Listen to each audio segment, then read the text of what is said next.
Ox Cart Man. In October, he backed his ox into his cart, and he and his family filled it up with everything they made or grew all year long that was left over. He packed a bag of wool he sheared from the sheep in April. He packed a shawl his wife wove on a loom from yarn spun at the spinning wheel from sheep sheared in April.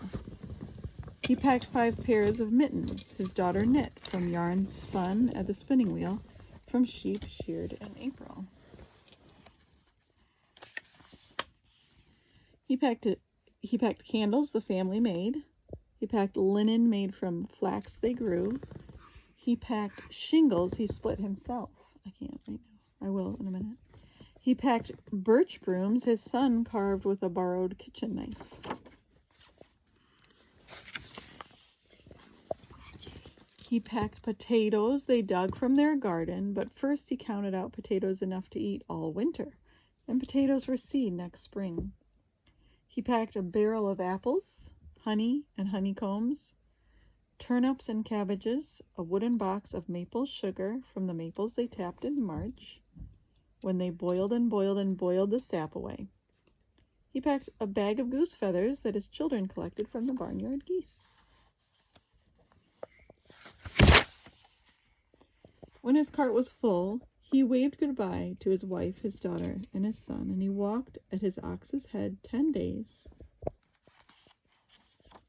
over hills, through valleys, by streams, past farms and villages, until he came to Portsmouth and Portsmouth Market.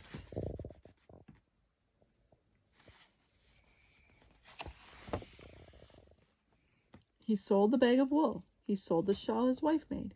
He sold 5 pairs of mittens.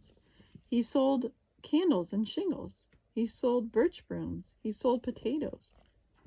He sold apples. He sold honeycombs and honey, turnips and cabbages. He sold maple sugar. He sold a bag of goose feathers.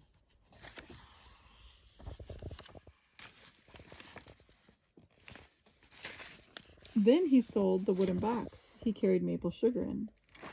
Then he sold the barrel he carried the apples in. Then he sold the bag he carried the potatoes in. Then he sold his ox cart. What? Yeah. Why is he doing that? Then he sold his ox and kissed him goodbye on the nose. Why? Why did he sell that? He needed the money to buy the things they need for home. Then he sold his ox's yoke and harness. With his pockets full of coins, he walked through Portsmouth Market.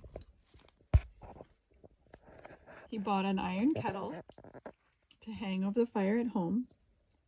And for his daughter, he bought an embroidery needle that came from a boat in the harbor that had sailed all the way from England. And for his son, he bought a Barlow knife for carving birch brooms with. And for the whole family, he bought 2 pounds of winter green peppermint candies. What is an ox? It is Bull? A type of bull? a male cow, I think. Then he walked home with a needle and knife and the winter green peppermint candies and tucked into the kettle. Where is he? Oh, there he is. And a stick over his shoulder stuck through the kettle's handle and coins still in his pockets. Oh. Past farms and villages, over hills, through valleys, by streams, until he came to his farm, and his son, his daughter, and his wife were waiting for him.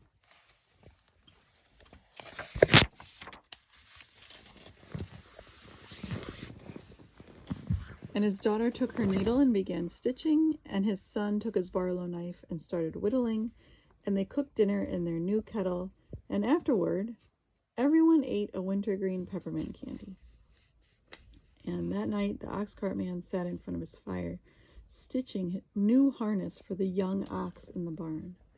so they have another one that they can replace the one they sold with. And he carved a new yoke and sawed planks for a new cart and split shingles all winter. Oh, so he's just making new things to replace the old things. While his wife made flax into linen all winter, and his daughter... Who replaced the cow?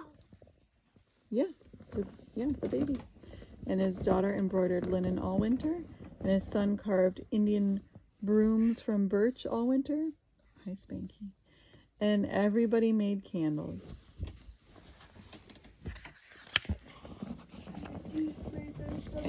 And in March, they tapped the sugar maple trees and boiled the sap down. Ooh, that looks fun. Mom, do you have any maple trees? Yeah. And in April, they sheared the sheep, spun yarn, and wove and knitted. This is the last page. Oh, no, second to last. And in May, they planted potatoes, turnips, and cabbages, while apple blossoms bloomed and fell, while bees woke up, starting to make new honey. Springtime. I like this part. And geese squawked in the barnyard, dropping feathers soft as clouds.